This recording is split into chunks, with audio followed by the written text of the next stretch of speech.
दोस्तों आज की इस वीडियो में मैं आपको बताऊंगा स्नैपडील के अंदर ऑटोमेटेड प्राइसिंग जो होती है वो क्या होती है और इसको कैसे यूज़ करेंगे।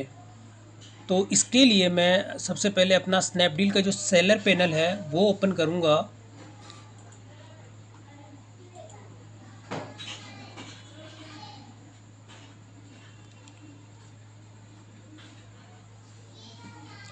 तो ये मेरा जो है स्नैपडील का सेलर पैनल है और इसमें आप राइट कॉर्नर पे जब क्लिक करते हैं तो यहाँ पे एक ऑप्शन दिया गया है ऑटोमेटेड प्राइसिंग।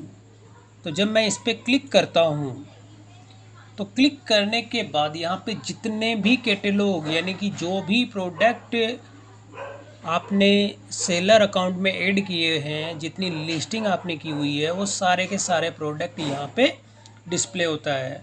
और इसके अंदर देखेंगे कि अभी यहाँ पे होता है सेलेक्ट ऑल। अगर आप सभी प्रोडक्ट पे ऑटोमेटिक प्राइसिंग जो है वो अप्लाई करना चाहते हैं तो आप यहाँ से सेलेक्ट ऑल करके भी कर सकते हैं। तो इसको समझने से पहले मैं आपको ये बता दूं कि ऑटोमेटेड प्राइसिंग होती क्या है। तो इसके लिए सबसे पहले ये जो फर्स्ट कोई सा भी एक प्रोडक्ट है, जैसे मैं अपने जो है कैटलॉग के अंदर आ जाता हूँ। यहाँ मैं आ गया अपने कैटलॉग के अंदर और यहाँ से फर्स्ट नंबर पे जो ये है क्वांटम का QHM222 माउस है। अब जब मैं इसको देखता हूँ लाइव पे, जब मैं इस पर क्लिक करूँगा तो ये मेरा प्रोडक्ट अभी लाइव है। और इसको आप देखेंगे मेरे अलावा जो दूसरे सेलर हैं वो भी इस प्रोडक्ट को सेल कर रहे हैं। तो यहाँ पर जो सेलिंग जो प्राइस होती है, जैसे जिसकी सबसे कम होती है तो वो प्राइसिंग यहाँ पे डिस्प्ले होती है। अब मैं इसको अगर स्क्रॉल डाउन करता हूँ और नीचे आके चेक करता हूँ कि और कौन कौन सेलर इसको सेल कर रहे हैं,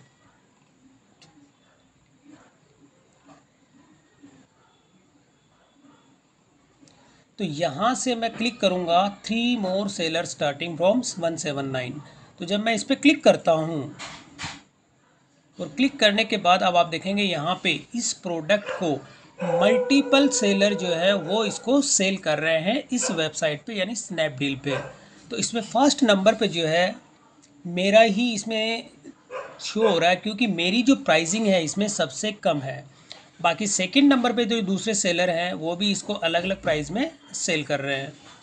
तो प्राइस मैपिंग के अंदर क्या होता है, अगर किसी प्रोडक्ट को मल्टीपल सेलर उसको सेल करते हैं, अब इन केस अगर ये जो प्राइसिंग है मेरी 179 है, अगर इसमें से कोई सेलर ये प्राइसिंग कम कर देता है, जैसे कि ये कोई सा भी सेलर अगर इसको 170 या 175 कर देता है तो उसकी प्राइसिंग टॉप पे हो जाएगी और मेरी जो प्राइसिंग है वो सेकंड नंबर थर्ड नंबर पे उसी हिसाब से हो जाएगी।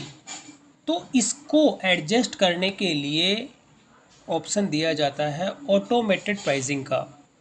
तो यानी कि मल्टीपल सेलर्स अगर प्राइस को अप एंड डाउन करते हैं तो उस प्राइसिंग को उसके हिसाब से स्नैपडील ऑटोमेटिक अपनी प्राइसिंग जो है उसको इंक्रीज और ये डिक्रीज दोनों ही कर देता है। तो यानी कि आपको इसके लिए एक मिनिमम सेलिंग प्राइस जो है वो सेट करनी होती है कि मिनिमम मेरा जो प्रोडक्ट है अगर कोई सेलर इससे कम में अगर बेचता है तो उससे मेरे प्रोडक्ट की रेट ना कम हो।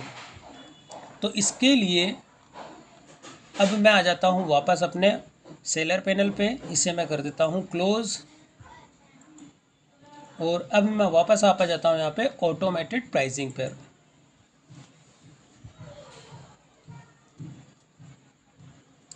अब यहाँ पे मैं वो प्रोडक्ट सेलेक्ट करूँगा, जैसे यहाँ पे ये मेरा जो प्रोडक्ट है इसी को मैं सेलेक्ट करता हूँ और यहाँ ऑप्शन दिया गया है इनेबल ऑटोमेशन। तो जब मैं इस पर क्लिक करता हूँ, जैसे मैंने इस पर क्लिक किया और यहाँ पे आपको मिनिमम प्राइसिंग जो है वो आपको सेट करनी होती है। तो मिनिमम प्राइसिंग क्या होती है ये चीज़ भी मैं आपको बताता हूँ कि मिनिमम जो सेलिंग प्राइस होती है MSP वो क्या होती है। तो इसको समझने के लिए अभी मैं इसे कैंसिल करता हूँ और वापस चलता हूँ अपने कैटलॉग के अंदर और कैटलॉग के अंदर जो वो प्रोडक्ट जिस पे मैं कि ऑटोमेटेड प्राइसिंग इनेबल करना चाहता हूँ, तो उस प्रोडक्ट को यहाँ पे आप करेंगे एडिट प्राइस एंड इन्वेंट्री। जब आप इस पर क्लिक करते हैं तो यहाँ पे आप देखिए स्टार्टिंग के अंदर ये दिया गया है मिनिमम सेलिंग प्राइस यानी 54। तो अभी आप देखेंगे कि जो मेरी सेलिंग प्राइस है यानी मैं इसको जो है 215 रुपीज़ के अंदर मैं सेल कर रहा हूँ, तो मुझे इसके अंदर जो है नेट सेलर पेएबल यानी एनएसपी जो होती है वो 97 है। तो आपको यहाँ से इसकी मिनिमम प्राइस जो है वो फिक्स करनी है। तो इसकी मिनिमम प्राइस आप फिक्स कर दीजिए, जैसे कि मैं यहाँ पे कर देता हूँ 165। ये मेरी मिनिमम इसकी सेलिंग प्राइस है जो मैं इसे सेट कर रहा हूँ। और यहाँ पे आप देखेंगे कि जो मैं यहाँ पे अभी सेलिंग प्राइस में डिफ़ाइन की हुई है, मैंने किया हुआ है 2015, उसमें से मेरे को जो है स्नैपडील अपना चार्ज काट के मुझे जो है एनएसपी यानी नेट सेलर पेएबल जो अमाउंट दिया जाता है वो है 97। तो 97 अमाउंट मुझे स्नैपडील की ओर से दिया जाएगा। तो यहाँ पे ये जो माउस है, ये नॉर्मली माउस जो है इसकी मार्केट वैल्यू अगर जैसे आप कहीं से भी परचेज करते हैं बल्क में, तो इसकी रेट होती है 75 रुपीज़ जो है वो इंक्लूड जीएसटी है। तो यानी कि अगर आप इसको बल्क में अगर लेते हैं तो आपको ये 75 रुपीज़ के अंदर पड़ता है एक सिंगल पीस, जिसमें कि जीएसटी इंक्लूड होती है। तो यहाँ पे अगर आप इसका शो ब्रेकअप देखेंगे तो ये इसके चार्जेस आप देखिए कि सेलिंग प्राइस जो है मैंने इसके अंदर 215 की हुई है। इसमें स्नैपडील अपना मार्जिन लेती है 5.31, ये उसका मार्जिन हो गया 11.42। और कलेक्शन चार्जेस जो इसमें लिए जाते हैं वो है इसमें 23.60 पैसा, और लॉजिस्टिक कॉस्ट इसके अंदर लग जाती है 70.80 पैसा, और क्लोजिंग फीस इसकी जो होती है 11.18। तो ये सारा इसमें से लेस किया जाता है जो मेरी सेलिंग प्राइस है उसमें से, कि आपका इसमें स्नैपडील अपना margin, collection charges, logistic cost और क्लोजिंग फीस, इनको माइनस करने के बाद में जो अमाउंट निकल के आता है वो निकल के आता है 97 रुपीज़। तो अब यहाँ पे अब मैं इसे कर देता हूँ अपडेट। जैसे अगर मैं अपडेट अभी नहीं करता हूँ और इसे मैं कर देता हूँ क्लोज़, और अब मैं वापस आ जाता हूँ अपने ऑटोमेटेड प्राइसिंग के अंदर, और यहाँ से वो प्रोडक्ट मैं सेलेक्ट कर लेता हूँ, और सेलेक्ट करके ये जो ऑप्शन होता है इनेबल ऑटोमेशन, इस पर मैं क्लिक कर देता हूँ। और यहाँ पे मैं मिनिमम इसकी जो सेलिंग प्राइस है वो फिक्स कर देता हूँ 160, और इसे मैं कर देता हूँ सबमिट। तो अभी आप देखेंगे यहाँ पे मैंने इसको जो है प्राइसिंग यानी मेरी मिनिमम जो सेलिंग प्राइस है वो मैंने किया इसको 160 रुपीज़।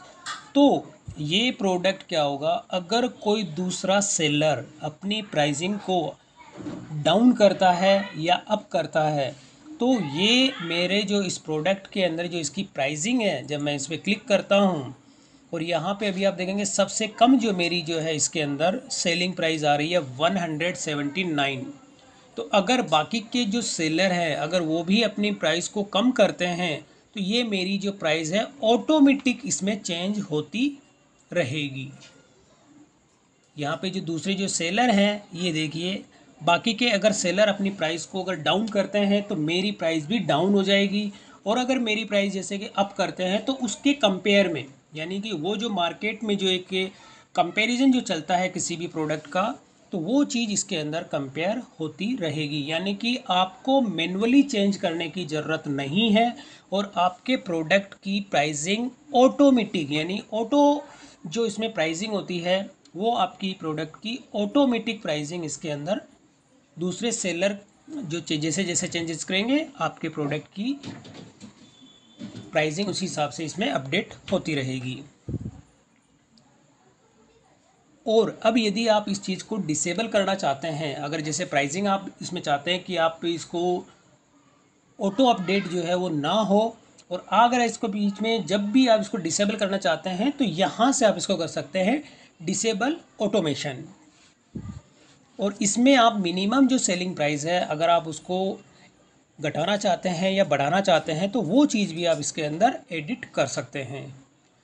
तो दोस्तों ये तो था कि किस तरह से आप अपने स्नैपडील के अंदर ऑटोमेशन जो प्राइजेस होती है, ऑटोमेटेड प्राइसिंग, तो यहाँ पे ये है ऑटोमेटेड प्राइसिंग जो है उसको आप कैसे इसके अंदर यूज़ करेंगे। मैंने तो अभी आपको एक सिंगल प्रोडक्ट के अंदर दिखाया था।